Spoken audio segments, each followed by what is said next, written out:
Pause that game. We're back with more Nerd Radio. Honestly, I hate working here. They are so weird. Welcome back to Nerd Radio, all over the internets at Nerd Radio 101, including YouTube, Twitter, Instagram, Facebook, and of course on your Wednesday mornings on Checkpoint XP's Twitch channel at twitch.tv/checkpointxp. Thank you very much, James. My name is Chuck B. I'm also joined by Al Beck, who his line is where we are in not Chicago. Rock929rocks.com in Boston. In Boston, correct. And we're here to tell you about some more nerd stuff. We were talking about Picard. We're looking forward to that and all the some spoilers in the. It's not really spoilers. No, there aren't. No, not really. There better not be. I've only watched one teaser. Yeah. And because, as I mentioned before, a podcast I listened to reviewed it, and so I went ahead and broke my rule. But there have been subsequent trailers that I have not watched for Picard. Yeah. So they reviewed the trailer. Yes. Oh, okay. I was like, they've already seen the show. How did? Yeah, no, they talked about they did a breakdown of the trailer when it first came out, and I'm glad I went ahead and did it anyway because I got to hear the podcast, and they also played it at the Star Trek convention because they did a panel for Picard, which was kind of cool. You know, Jonathan Frakes and Jerry Ryan and the guy who plays Hugh, all talked about Picard. So was Patrick Stewart there? No, he was not. He was there the year before. Didn't have the budget to bring him back to talk about Probably his own not. show. Yeah, no, he was there the year before, though, and that's where they made the announcement. And my brother, that was the first one he had gone to. Now, my brother lives in Las Vegas, and for the first time went to the Star Trek convention a couple of years ago. And that was the year they announced Picard, and he had left. Like, he wasn't on the, like, he was a surprise guest. He was not on the schedule at all. Otherwise, he would have stuck around. And my brother left to go get a bite to eat or something. And they're like, hey, how about a little surprise? And Patrick Stewart walks out and says, I'm going to return as Picard in a show. And my brother had just left. And he missed it, yeah. I'm surprised he went back after that. I'm surprised he wasn't just like, nope. Well, he needed his Captain Kirk picture, which I'll tell you, if I was your brother, whatever place I went to go get a bite to eat at would be cursed. I would never eat there again. Yeah. Yeah. So we were, I was mentioning earlier that it's the season of video game delays. I think we talked last week about the fact that Final Fantasy VII remake has been pushed back to April. I know that Square's also supposed to be working on an Avengers game. That's been delayed. Cyberpunk 2077. Yeah, that's delayed as well. Absolutely delayed. And then is that the one with Keanu Reeves? It is. What's Keanu Reeves needs reshoots or something? I don't know. Maybe that's going to release on the same day as John Wick and The Matrix. Oh my God! That's a triple threat. How amazing would that be? Yeah. I have not gone to the theater to see like two movies at the same time, but I will be there that day to see The Matrix and John Wick. Keanu Reeves is in a video game? He is. He's in Cyberpunk 2077. So I think like the character that you're going to play as has the likeness of Keanu Reeves. Right. I believe. I'm not 100% on that. Whoa. Similar to like the Death Stranding. It's Norman Reedus. Norman Reedus. Yeah. Rendering. Oh, yeah. Well, a buffer Norman Reedus because he had to go back and have the creators buff him up a bit. Yeah. There was a Call of Duty that had Kevin Spacey in it before we found out. Oh, yeah, before all the allegations. The rapey stuff. Yeah. Yep. And then we found out this week that Dying Light 2 has been indefinitely delayed. They didn't even give, like, all the other ones. I know Valiant Summers in the chat saying Cyberpunk was delayed till September. I don't remember. I think the Avengers game was pushed back to the middle of summer or something like that. I thought the Avengers was pushed back till September as well. It might be. But I could be off on that. Well, that's the thing that's funny, too. Is I thought it was already out, to be honest. I thought it was already out. They're pushing these games back to, like, the fall. But then we're also found out, right at the end of the year during the Video Game Awards that, like, we have a new Xbox and a new PlayStation to look forward to in the fall. Oh, yeah. So it makes me wonder. Are they actually pushing it back so that way they can release it on both platforms? So, because maybe on the current Xbox and the new Xbox, and also the current the PS4 and whatever they're going to call the PS5. Right. Well, and that's a thing that I'd read somewhere too, is that the new PlayStation and Xbox actually they're making them reverse compatible specifically because they're not really making things that much brighter and prettier. Mm-hmm. You get a couple extra frames per second or a couple. I don't know all the specs. Right.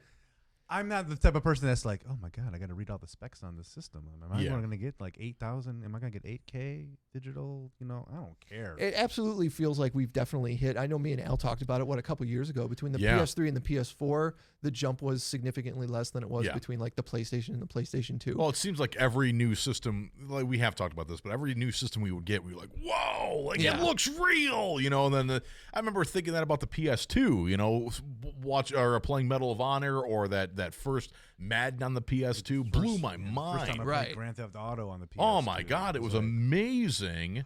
And then again, the comment was always, it looks real.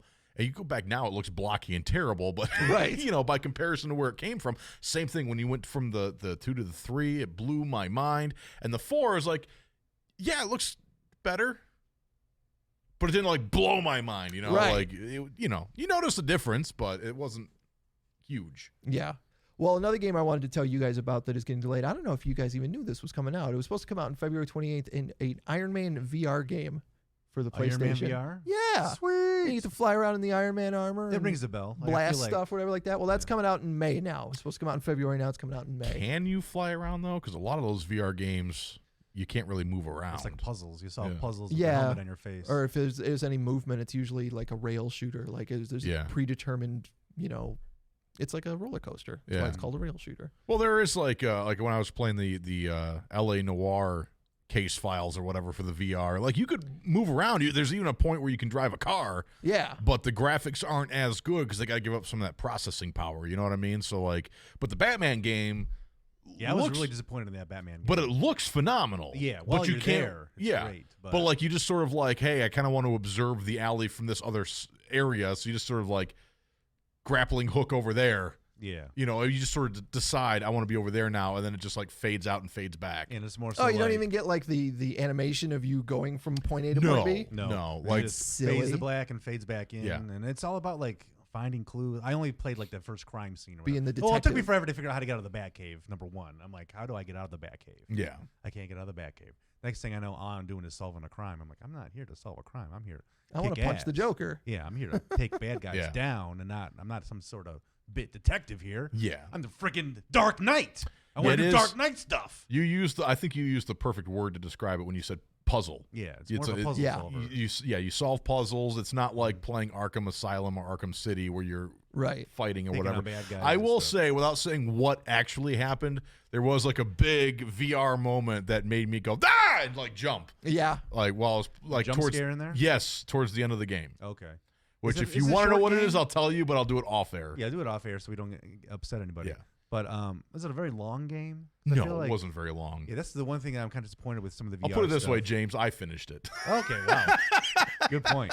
Because Rick and Morty, to me, Rick and Morty was fun, but it's another one of those VR puzzle games, and it's real short. But the puzzles, I'm like, it was actually difficult enough to where I was having a hard time solving. Well, and I think with the VR games too, they don't want to make them too long because they don't want you to wear that VR headset for too long. No, dude, I'm telling you right now, when I first got that Rick and Morty game, I was upstairs. And I was in a whole other dimension, man. I was really in Rick's garage. That's probably the perfect way to play the Rick and Morty VR game. I would imagine. I forgot that I was upstairs in my house. We were talking last week too with 8-Bit Steve. He made that guide for the Friday the 13th game. Yeah. And then talking about this Iron Man game, it made me think of it used to be back in the Nintendo days. It was the golden era of translating something to a video game, like Friday the 13th or Ninja Turtles or something. Yeah, but they'd always do a crap job. Well, there's back then they do a much better job now. I was gonna say there's plenty of them that are absolutely god awful, but then somewhere in the last 10 or 20 years, that stuff went away. We've gotten all these Marvel movies, but almost no games to go along with them. I feel like it's probably licensing money. So the game developers need, in order to do this game the right way, they have to license voices and pay the company so much money to where it's going to dig into their profit share to where they're not going to make enough money by selling the games. It's probably what it is. No, you're probably right. I don't know. Wait, can either of you guys remember a license? First of all, a licensed game that was the worst thing you'd ever seen, and then also a licensed game that was surprisingly great. Because I know the Ghostbusters game was fantastic on the original Xbox and stuff like that. That was absolutely amazing. But then going back, especially on the Nintendo. Like the people who made that Friday the 13th game, LJN, they would get the license to a lot of stuff and make some of the worst It's games garbage. I've ever seen in my life. Yeah, sometimes I'm like, hey, do they just have a game that they already have put together? They're like, And they just slap what can Back we to the turn this Future into? on It's top of kinda it. Scary, yeah. Let's throw Jason Voorhees in there. We'll sell it as Friday the 13th. Yeah. But to answer your question, all the games that I thought were horrible, kind of escaping my mind. Games that I thought were great that were licensed. Yeah. I'm going to take it all the way back to Sega Genesis. Okay, Okay. The Aladdin game, that was great. the Lion King game, Yep. and Jurassic Park, where you could play as Dr. Grant or the Raptor. Those games to me are some of the That's best. cool. Vaguely movie- remember Jurassic movie Park. licensed like official games. Yeah. Yeah, I was gonna say both that Aladdin and that Lion King game are on the Switch. I think they're on the PlayStation too. They re-released them. Really? Yeah, because I got for Amy because she loves the Lion King game. Oh, man. I got the cartridge. It's got the rewind feature on it too, which is Nice. great. So that I can actually go back and beat the game. Yes, you Yeah. could start at whatever level you want. It's great stuff. I'm trying to remember how far I could make it in that game. Like the Hakuna Matata level. I think you're like swinging around as like little baby Simba. Like, Right. It's those games were a blast, and I think they did a great job. No, it's like I said, there's some really surprisingly good ones. I remember there was on the original Xbox, there was a Punisher game that was real good. On That- Xbox? Yeah, that didn't it came out around the same time as one of the movies, but had nothing to do with the movie. It was Okay. just like strictly, Batman's had quite a few great games. He's had a couple stinkers as well. GoldenEye. That was an officially licensed GoldenEye's game. a That good was one. great. Yeah, Dude, that was like almost Oh, you live in GoldenEye. the movie. Yeah, that GoldenEye was great. Scene for scene, you bungee jump off of a dam. Yeah. You know? Yeah, because they did a couple others, like Tomorrow Never Dies. I think they did a game for. yeah. They did a few of those games, but I think then they started branching out and like, all right, well, this thing is a totally independent story, had a different title and everything. The licensed game that, to continue a recurring theme throughout this episode so far for me, the original Nintendo had a Star Trek game that I could never figure out what the hell you were supposed to do. I remember seeing it in Nintendo Power and being like, okay, but where, like, what do I do? How is it a game? I see don't know. screenshots Like, of people on the bridge and yeah, stuff, like but you're on the bridge and that's super cool, and then you beam down on an away mission, and then I could never figure out what I was supposed to do. Yeah. And I'd wander around a little bit and then like beam back to the ship to see if I missed something. So I don't know. I've never been very good at games, and especially even worse when I was a kid. Right. So maybe I was just missing something, but I thought that one was terrible. And also we had, for some reason, the Platoon game. Yeah. You that would was take a like thing. 4 steps and a Viet Cong would drop out of a tree and kill you. Yep. Good God. That was absolutely a thing. Taking it back to Nintendo, to the NES, Total Recall. my- That game That was a garbage. weird ass game. Like, Yeah. I don't know. I couldn't get past the second screen.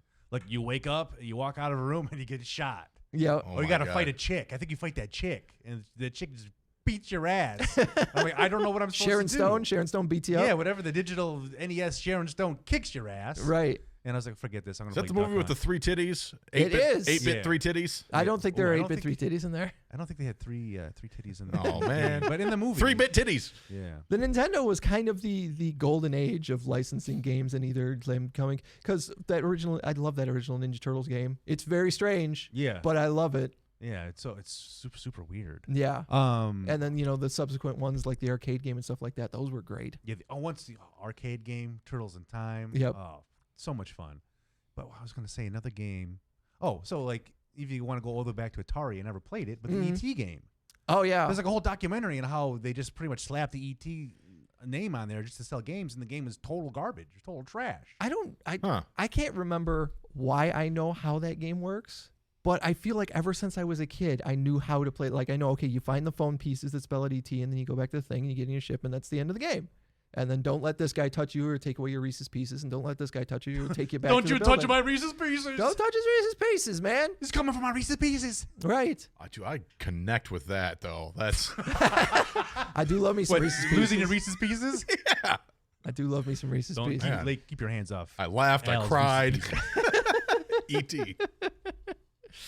I cried again because it scares me. You know who does have a really bad track record as far as getting games licensed? Superman. Yeah. Superman games are almost always universally bad. Wasn't that one for 64? There was one for the 64 that's supposed to be one of the worst games of all I'm time. gonna say I remember it got real bad reviews, and I never Yeah. played it. There was one on the original Atari 2600 that Oh, is my Lord. not Did you ever great. play the Ghostbusters game on the Atari? I did. That didn't make any sense. Like the Stay Puft Marshmallow Man comes blah, blah, Okay. blah, marching in, and you have to flip a little switch on the back of the Atari to And make him go away. The funny, Yeah. The funny thing is, okay, It's like Duck Duck Goose. It was wild. I'm like, how did I figure this out? I'm a child. So I was that- born in 82. that game was originally on like the Commodore 64. Okay. So I had it for the computer, and then it came out for the 2600, and I loved Ghostbusters. So sweet, I'll take that. And then they inevitably, like when the Nintendo and the Sega Master System came out, they translated it to those as well. It's the same game, just updated graphics, and they updated some of the gameplay features, stuff like that. The 2600 is the only one where I knew how to get rid of the Marshmallow Man. That's funny. Because it had those, they had those switches on the There's a back switch that in were the supposed to set the difficulty. Well, you were also 30 at the time. You were able to figure. I was 7. You had access to the internet. Yeah, I don't know what age I was, but somehow I figured Dude, it out. Chuck was super excited about Pong when it came out. I was super excited about Pong. I had a Pong machine that had like a Wild Gunman laser blaster thing and a little little square would come up in the screen. You had to like, Wow. and it was great. Yeah, Chuck's almost as old as Patrick Stewart. Oh, wow. Shave his head. He could be Professor X. And just as handsome too. He's cute enough to be knighted. Yes, Charles. Charles, get out of my head. Amy's in the chat. She's gonna be typing that any second now. Yeah.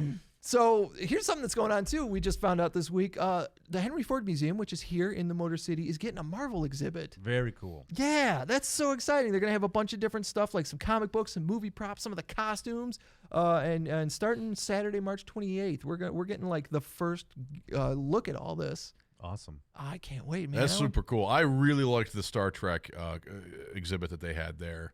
I went twice. Oh, that's right. You Yeah. checked Yeah. out the Star Trek exhibit. They had Yeah. some cool stuff. Have they said what kind of, like, I'm going to call them artifacts? What kind of things are they going to have on display? They haven't. No, they just, Okay. it says that there's going to be, like I said, there's going to be some comic book pages there and some of the art. I would imagine there'll be a Thor's hammer or something like that. There better be. You know, maybe a Captain I'm gonna touch America Thor's shield. hammer. I'm going to caress Thor's I don't know hammer. if they'll let you touch any of that stuff. Well, they better. They don't know who I am. I'm going to get my hands on Thor's hammer one way or another. Yeah. Well, I thought it was cool. I assume the Marvel one will be equally as good. I'm sure. Because it wasn't all that dissimilar from, remember we all went to the Star Wars one together. Yeah, that was Oh, cool. that was at the cool, DIA. yeah. And it was cool. You guys went together. I had to go by myself. Oh, I thought you were I with think us. no, you went. I think you went before we did. Oh, that's right. And then I I was rallied trying to up make you the, feel bad the for other not taking me nerds. with you. Gotcha. Well, no, I think you went before we did. I did, yeah. I know. And, Okay, Joel was with us. Yeah, it I was thought you, there was somebody Joel, else too. you, Mike? Was Mike with us? Puddle Bitch? Kyle. Oh, it was Kyle. Oh, yeah, Kyle Kyle. was with us. Yeah, okay. Yeah. And I think Um, that just came up because we were all happened to be at an event together, and I was like, why don't we Yeah. all just go? Yeah. And you had already went with Amy. Amy had gotten us some advance passes to check it Yeah. out. But so. that one kind of like focused more on the Movie costumes. the costumes, which Yeah. was Design. cool to They see. had a Yoda. Yeah. Yeah, That was super cool. Yeah, but it was cool to see some of the costumes on mannequins and offended stuff by like your that. comment. But the Star Trek one I'm in had trouble. the Star Trek one had tricorders and phasers, and they had like a the chair like a miniature bridge. Tricorders and phasers. Oh my. Yes. But they had ship models and stuff like that. So it was the Star Wars one was cool, but there was more to see. Although maybe the exhibit was a little bit smaller. Yeah. But They so had I'm a expecting great gift shop though. Yes, they did. I spent a lot of money. Yes, you did. There was a lot of cool stuff in there. Yeah.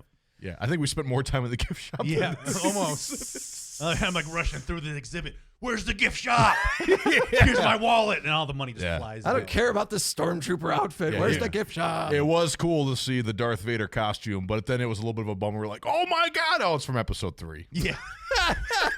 Episode Son of a 3. bitch. Where's Return of the Jedi? Yeah, it's a prequel Yeah. Vader. Did wanna you see guys the also prequel. go, no? No. Well, I'm glad we're talking about Wait, Star wait, Wars. wait. Oh no! Let's see what you have like 14 buttons over there. That's the only one you use. Well, he was clicked off of it because he was playing around last I time. used that one and this one. It's all bad. Yeah, that one happens all the time. You trying to tell me something about the show there, Al? Yeah. Thank you. Thank you for playing along. Stop shaming me! All right. Now we won't stop doing Yeah, it. I won't. No way. No way. No way. No way. What is this garbage? It's perfect. That's the perfect drop to end it on. Yeah. Well, speaking of garbage, I wanted to let you guys know that Yeah, right. Yeah, right. Okay. I wanted to let you know That's according to Rotten Tomatoes. Episode 9, The Rise of Skywalker, now has the worst critic rating of all Star Wars movies ever. Come on. It is 1 point below The Phantom Menace at 52%. Oh, what website is this? On Rotten Tomatoes. Oh, my goodness. It's the critic rating. The viewer rating is very high. The viewer rating is like audience score of, I think, is a Phantom Menace has. Rotten Tomatoes is owned by Warner Brothers, which owns DC. I wonder why that is. I wonder why. You starting a conspiracy I theory? 100% am. Yes. I mean, I know a few people had some issues with Rise of Skywalker, but in terms of wrapping up the Skywalker saga, 9 movies, they did a hell of a job. And I wasn't a big fan of The Last Jedi, so I feel like they had a lot of dirt to shovel and fix. I mean, a lot of glue, a lot of super glue. Yeah, I don't know. And that's kind of how I felt too. Like, Last Jedi upset me so much. And I feel like, there was a little bit of pandering, a little bit of fan service, which is the biggest complaint. Also the biggest complaint because they've already heard. Why complain about that? Give the people what they want. What's the big deal? The biggest reason it's a complaint is because somebody else said it and people just regurgitate what they read on the internet. But anyways, I feel like people were so upset about The Last Jedi. I really feel like it was like, you know what? Let's just shut these people up. Just, here you go. It's Palpatine and all this cool stuff. There you go. Well, now let's move on. And that's kind of what I wanted. Like, I feel less invested in whatever comes next. But I just feel like why get upset over the fact that they gave the fans what they wanted to see? Yeah. Why is that bad? You want to give the fans what they want to see. Because there was things. It looks like you're holding back something, Chuck. So let me have it. My silence is but let it flow. It's a safe space. I did not enjoy Rise of Skywalker. But as I've said before, I thought Last Jedi was cool. Last Jedi was a movie where they took a lot of chances, and I was really like, this is neat. This is giving me things I don't expect out of a Star Wars movie, and this is kind of cool. Whereas Rise of Skywalker was like, you're not taking any chances. You're just going, oh, Palpatine's back. Well, you didn't imply that he was coming back for 2 movies, but now you're just going to go back on, okay, we're going back to something familiar because apparently that's what most of the Star Wars fans like. They want something familiar. And hey, more power to you. A movie cannot, any type of entertainment medium cannot be for me, and I'm okay with that. Yeah. That's fine, but at the same time, it wasn't the Star Wars movie I wanted. There are times though that people just want to complain. If they hadn't given us what we wanted, then we would have complained that there wasn't enough fan service. Oh, for sure. There's too much fan service, so that's a problem. Just shut the fuck up and watch Star Trek. It's better. Oh, for God's sakes! Picard is tomorrow. I don't care. Al is trying to anger Star Trek fans. Look at that. Al with the mic drop. I cannot wait for our. Yeah, Jay Moore's already in. Says I know I'm late, but fuck Al. Yeah. So yeah. Good to see you, Jay Moore. Lots of DMX in this episode, Chris Berg. You are correct. That's gonna do it for this week's Nerd Radio. As we've probably pissed off all the Star Wars and Star Trek fans, but we'll be back next week to talk about more stuff. Like I said, come back and complain to us about it. Yeah, exactly. Hit us up on social media. Oh, and if you are pissed, at Meltdown WRAF. It's a bit we haven't done in a while. That joke never gets old. I don't laugh if he's gaining followers as we're trying to get a grasp of the population. And send them all his way. Man, I got like 100 new followers Wednesday morning around like 12:30. I don't know what they're all happened bitching me about Star Wars and Star Trek. What's I don't know, man. I'm just trying to interview rock stars. Queen Strike. All right, we're gone. We'll see you next week with Nerd Radio. Oh, Christ. Difficult situation here. I mean, after all, you're nerds. Have a great weekend. See you later, nerds. And we're out. That's it. All right. We'll say bye to everybody on You want to Twitch. hit any more drops for the Twitch streamers before we take off? No, I'm good. I'm tapped. All right. Thanks for joining us on Twitch, man. Make sure Thanks, you're following. everyone. Make sure you're following. Fuck you, Jay Moore. Make sure you're following James on Friday afternoons when he plays Rome Royale. He'll learn a thing or two. Make sure you follow Chuck when he's doing. I'm doing some rock band on Sunday mornings. I don't do anything, so don't. Don't follow Al. He's not doing anything. He's watching me. I would love to promise that I'll be tweeting during Picard, but I will forget. It's not gonna happen. He'll be too busy fondling his boner. Yeah. Everyone follow everyone. Yeah. Everyone follow everyone. Peace out. All right, back.